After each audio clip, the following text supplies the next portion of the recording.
Thursday Thunder. Adrian. Yes. Thursday? No, on a Friday. It's Friday today, yeah. That's right, it's not Thursday. We're filming Thursday Thunder on a Friday. Yeah. Because everyone was sick yesterday. So it's Friday Thunder, if you had a lisp. Friday Frenzy? Yeah, it'll work. Friday Thunder? Yeah, Thunder. Anyway, so it's Friday the 28th. It is officially tomorrow, the last day of summer. Yep, and it's already hit this morning. It was raining this morning. It's raining, Yeah. and they reckon that this has been the mildest summer since, I think, like 21 years ago or something. Not bad. Not bad at all. Good change from last year. So this month in February, there's been no days over 35 degrees, which again was some sort of record. It was like 40 in January, wasn't it? Last time it was 40 was at the beginning of January, and wow. then we had those few days in December. Yep. So it's like summer was arse up. Normally it's really hot now, and it's fairly mild in December and builds up. So it was all over the place. Anyway, There you go. what's new? I have an injury. You have an injury? Yes. I have a little bit of an injury as well. I've had this niggle up goes up my neck. Yep. And I noticed every time I do upright rows, then the next day it's really sore. Real tight, yeah. Yeah, so I'm not going to do upright rows anymore. Don't No. put those in the program. No, I'm not going to.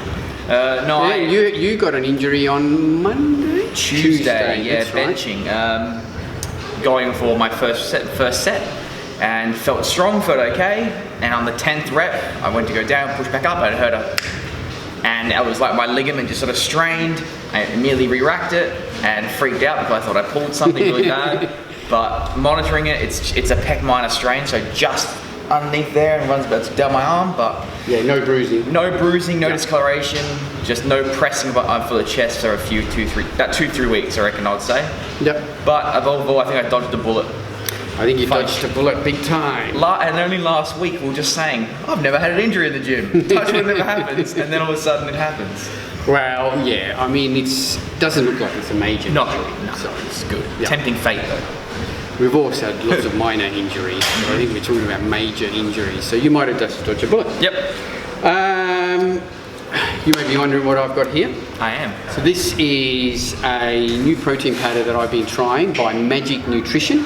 Magic Nutrition is a company formed by Mike Pearson, and Mike has come out with his own company called Magic Nutrition. So this is his protein powder, the Magic Way. Yep. I've been using it now for a week or so since Mike sent it to me, and we were talking about last week about favourite flavours and vanillas, and well, this is now right up there as my favourite vanilla. Wow. Yeah. It smells like vanilla ice cream. Yeah, it does. Yeah. Like melted, It's and when you have it, strong. it's like it's melted vanilla ice cream. It's really nice. So it's just a whey protein isolate blend. It's about 75% protein per volume per 100 grams. It'll sell for $69.95, and this is a brand that we will be getting in most probably by this time next week. Good. Or towards the end of next week. So he's got 4 products in the line. So he's got the Magic Way, comes in a chocolate and vanilla. He's got Magic Pre, which we've been using here at the gym as well, which is just a high steam pre-workout. A good pre-workout, good solid pre-workout. We'll give you all the reviews on it once we get the products in. There is a Magic Burn, which is a nootropic stimulant-based fat burner. That's it. There's 3. There's 3 products. And there is others in the pipeline. Good. Yeah, I think the next one Mike told me is Magic Pump. That'd be good. Like a non-stim pump formula pre-workout. Yeah. So these products will be in hopefully this time next week, if not far away from this time next week. Good. Another good solid Australian protein company. They're going well. Yes. They're going very well. I think Australian companies are getting really good. And there was an interesting article, a quote I heard on Fuad's podcast. What's that? Bodybuilding, the Real Bodybuilding podcast? Yeah. When he was interviewing Sergio Oliva, I think, and they were just talking about supplement companies and supplement companies that are owned by bodybuilders. Yep. And he made a good point. He goes, most of the companies that are owned by bodybuilders have really good products, and that's because these bodybuilders, they know the ingredients they like, so they want to make a product that they would use. Yeah, exactly right. Vance, Nick Jones, even Max's was started by Keith Ellis, who was a top-level bodybuilder at the time, and I think he's right. No, definitely, 100% agree. Yeah, no, definitely. You want to take advice from someone who knows how to build muscle. That's right. To make products. So they know the ingredients that work, they know the ingredients that they like, and they usually formulate that into their own products. So here's another example, along with Nick Jones from Gentech, obviously. And there is a few others. There's actually a few others coming out all the time. There is every couple of months. There's new bodybuilders bringing out more lines because they realise that is a good market they can jump into. That's right.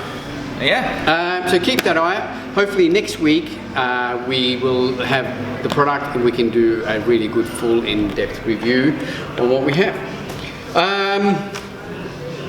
What else is happening in the world of subs? There's a bit of goss going on, but we should keep that to ourselves. Yeah. It's just gossip. Yeah. All right. In news, did you read about Hafthor is going for the world deadlift record? I don't think he'll get it. Well, he pulled 480 something. Yep, for a double. Yeah, in training. Yeah, but that was on an elephant bar. Yeah. Not on a calibrated powerlifting bar, which is what Eddie Hall pulled it on. Which is what Eddie if he pulls 500, it'll probably be on an elephant bar, but I don't think it would classify as a. So quickly, what's the difference? Elephant bar is about 9 feet long. Yeah, and so it has a lot more whip to it. So it's going to get a lot more whip. Yeah. So basically, what happens is that the bar will bend without the weights coming off the ground, which gets you into a better. Your starting position is not better once the weights start coming off the ground. I mean, if he does, it'll be a 500 kilogram. Again, it'll be a 501. It'll be a heavy deadlift. But I don't think it'll be on the same caliber as Eddie Hall's on a calibrated bar on the deadlift championships. I don't think it'll be the same. It'll have the same merit. He said he's going. It's at some strongman competition in April, I think. It's not Europe's Strongest Man, is it? No, it wasn't Europe's. It was some other different strongman competition, but it should be in about April where he'll go for it. But in the meantime, there was an attempt at 501. Yes. I sent you the link yesterday and we had a look at it. This was done it was done back in December. Yeah, I saw this when it first happened, like Ivan Makarov. Makarov. Yeah. I've never heard of him. So is he a strongman in the circuit? Or? No, he's not. He's just a very strong powerlifter. Okay. But yeah, I've seen his 501 deadlift chucked in a suit where he couldn't move, and they had to push him down to the bar. Yeah, so that was done on a proper deadlift bar and calibrated plates. He had 2 attempts at it. The first one he got to his knee, couldn't lock it up. He had about a 20-minute break, came back and did it again, and the bar didn't come off the ground. Yeah. So if you want to look at that, just go into YouTube and just search for Ivan Makarov world record deadlift attempt. You should find it. It was actually interesting viewing on his preparation for it, the lifts that he did getting ready for it, everything. But yeah, he was very close to getting that 501. He just couldn't lock it out. In other bodybuilding news, we've got the Arnold Classic coming up in, I think is it 2 weeks this weekend? I think 15 or 16 days. 2 weeks this weekend. Yes, very close. And you see Dexter announced that this will be his last year of competition. So his Olympia will be his last competition. So he's doing the Arnold Classic. It wouldn't surprise me if he jams in as many comps as possible. It's 9 or 10 back to back to back to back. Yeah, because he's on 29 pro wins, so I'm sure he'd like to go out on 30 pro wins. Definitely, yeah. So it wouldn't surprise me if he does a number of shows coming up. We'll go into our Arnold Classic predictions in a minute, but I just want to talk about another thing where Dexter, someone asked Dexter what his longevity in training, we talked about this the other day, and Dexter said that the reason he's been able to keep training, keep progressing and staying as good as he is, he's 50 years old now, is because he switched over to machine training about 10 years ago. Very interesting, actually. Yeah. It's machine-only training, no free weights. Yeah, he still does free weights in terms of, like isolation movements and things like that. But when it comes to compound exercises, I don't think he does any real heavy barbell benches and dumbbell and squats and all that. You know, even his squats, he does say he still does squat, but very light. Yep. But then also a lot of machine-focused training on his legs. Interesting. He's been able to maintain his physique, but I don't think you would be able to build a physique on machine-only training. No. And Dexter has admitted that he didn't build his physique on machine-only training. He's only been able to maintain it in the last few years. Makes sense. And remain injury-free. Yeah. And that's most probably, that's a classic example of the difference between Ronnie and Dexter's training. You know, Ronnie is now in a wheelchair, just about, a cripple with multiple surgeries, and he kept training with really heavy weights. Yeah, like ridiculously heavy. Yeah, like ridiculously right up heavy. until he retired, and now he's a disabled bodybuilder. Yeah, not the best look. Just interesting. So maybe I should start training more machines. Machines only. We actually don't do a lot of machine. We don't know. Most of our training is free weight training. Yeah, it is. Yeah. The main biggest compounds are always free weight, barbell Yeah. rows, bench press, deadlifts, like Romanian deadlift, everything like that.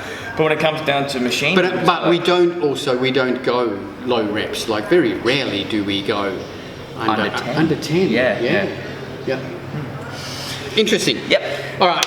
Quickly, we'll wrap this up with our Arnold Classic predictions. Now, you told me that you're not going to do it because you can't. I'm going to take a guess, but I don't. The lineup is so difficult to pick. Like the top 5 or 6 is the toughest. Ridiculous to pick. This is the toughest lineup, and I would say that in terms to pick this is tougher than the last year's Olympia. By far. Yeah. It's interesting. The list is Lionel Bayaki, William Bonac, Max Charles, Big Ramy, Dexter Jackson, Johnny Jackson, who's making his comeback. He's 49 years old as well. It's like 7 years since his last show or something like that. Yeah. Steve Kuklo, Josh Lenartowicz, Victor Martinez, Cedric McMillan, Patrick Moore, Sergio Oliva Jr., Akin Williams and Rolly Winkler. Now Sergio Oliva, he put up a video yesterday stepping on the scales and it was like 278. Yeah, big boy. Yeah, big so boy. he's put on a lot of size. I think the last time he competed, it was way under 250. So he's put on a lot of size. Look, I just quickly randomly threw down some numbers in placings up to 6th place, and then I looked at it and I thought, Jesus, this could just go all over. It could, it really could. It's so difficult. So I've put Big Ramy in 1st. I've put William Bonac in 2nd. I put Dexter in 3rd. I think that's just wishful thinking. Look, I don't know. I think he's more than capable of 3rd. He's more than capable of winning this shot. Oh, definitely, yeah. Dexter is still capable of winning any shot. I've got Cedric McMillan 4th, Patrick Moore 5th, and Sergio Oliva Jr. in 6th. But then I looked at the wrist and I thought, holy cow, there's Rolly Winkler still there. There's Victor Martinez. There's Steve Kuklo, who was a top. He came 6th in the Olympia. You know, Lionel Bayaki, who if he comes in condition can win everything. So I think my placings are all over the place. Yeah. Look, and I haven't even got Josh Lenartowicz in the top 6. And honestly, I don't know. He put up a photo the other day, his progression to this contest from his surgeries and everything else. And in all honesty, I wasn't that impressed. No, but we don't know when that last photo was taken either. That could have been like 10, 15 weeks out. That's right. Well, you never know. Yeah. Maybe you could be playing like the low card and say, I'm not going to post anything. I'm only going to post a photo from 6 weeks ago. That's right. Okay.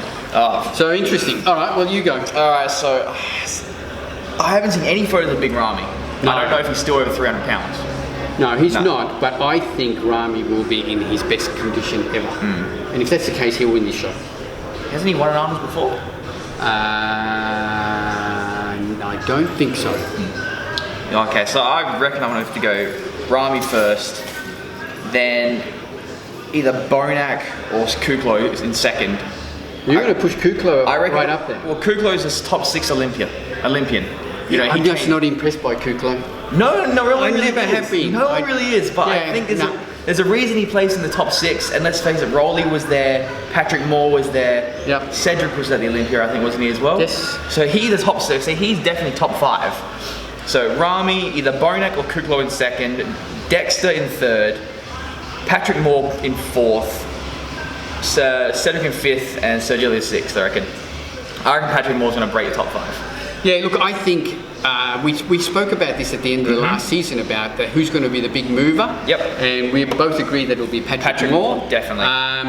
If Patrick Moore does not finish in the top 6, then I will say he will not be the big mover anymore this year. But I think he will be. I've got him in 5th place, so they're interesting. That's it. We do have questions. Oh yeah, you had a couple of questions. So just quickly, if you want to answer those. I got a couple of questions. One, oh god damn it, here we are. So got one from Matt here at the gym. He asked, progressive overload or mechanical tension, main driver for growth, volume versus intensity. What does he mean by mechanical tension? I think that just means like time under tension sort of thing. Yeah. Well, I have to say progressive overload is better for growth because progressive overload is an umbrella term. It covers everything from rep range to rep time to time under tension to weight lifted overall. So progressive overload is always going to be key to growing muscle. When it comes down to mechanical tension, you can elicit the most hypertrophy from 45 to 90 seconds, but you can also still Why not do both? You can do both. Well, technically that's what we do, don't we? Yeah, we do. A lot of our sets go for nearly a minute. Yeah, and not only that, we try. When I train, I try to maintain that time under tension, meaning that I don't rest pause as little as possible. Try to maintain the tension for as long as I possibly can. So when it comes to volume versus intensity, I think intensity is always going to beat volume. So you can do 10 reps and then rest 10 seconds, do another 10 reps, rest 10 seconds. That's your intensity. Where you can do 20 reps in one set and then rest. So intensity in my eyes is always going to beat volume. I think intensity is always going to be volume. But as an umbrella term, progressive overload is the best way to gain muscle, no matter what, growth or not. Next one I have is, how do you know if you're losing weight that it's fat? Is it just as simple as if you lose weight, it's fat? No. No, track. No. This is the way you track your body composition. Yeah, you can do this via like going in and getting like body fat scans or getting caliper testing. Go see you. Yep, I do caliper testing. So this way we can monitor if you are losing weight, it is purely fat. It's not always going to be fat. It's not always going to be muscle. It's not going to be fat and muscle. Things differentiate from week to week. That's why it's good to have a track of everything to see how everything is going. Yep. But if you're trying to lose weight overall, the best way to find if it's going for you is your clothes. Are they fitting better? Are they fitting more snug around the shoulders, around the back? Are you going down in belt sizes? That's probably the best way for me, if you're not tracking anything, is how well your clothes fitting. Yeah. But I think it's important to track. Yes. And just find someone that can do caliper testing. We do them here at the gym with Adrian.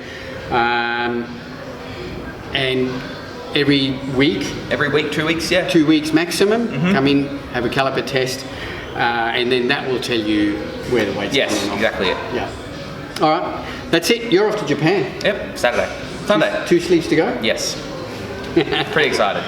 I'm going to have to get like a picture of you here. That would be weird. Just me and a paddle hop stick. Yeah. So I'll be here at the gym for the next 3 weeks. I will still film. I'll try and arrange a guest for me each week. I think that would be good. That'll be good. And we will still keep going. You have got an Instagram page. Purely for the Japanese. For the trip. Yeah. Which is, what's it called? It's called Chi Chi Quest. Okay. Yeah. What the hell's that? It's I'll have to tell you off camera about what it is, but it's some people will know what that is. Yeah, more than likely. Okay. But that's the Instagram where everything, all the Japan trips gonna go, food, where we're going, training. I'll probably still train over there more than likely. I've no chest though. I bought an Anytime Fitness membership and I feel horrible for it. Oh. So that'll be fun. I'll probably put up on an Anytime for like Japan. Probably like 10 square meters. Smith machine and 2 dumbbells. Yeah. But that'll be on there. All right, cool. All right, that's it. Thanks, guys. If you've got any questions, just hit us up on our socials. We'll try and answer them. Keep an eye out always during the week. We have little question and answer things where you can just ask us questions. Anything to do with training or nutrition, we're happy to try and answer them for you. Don't forget, this episode is brought to you, as always, by Australian Muscle and Australian Muscle the Gym and Australian Muscle Online. Free Australia-wide delivery. Free Australia-wide delivery. Get on it, guys. Support local companies, support local businesses. If you can't get into the stores, just get online. Generally, if you order before 1 p.m, you're going to get that order that afternoon. And who knows, I might even deliver it. Yeah. So that's it. Thanks, guys. We'll catch you next week. Bye-bye. See ya.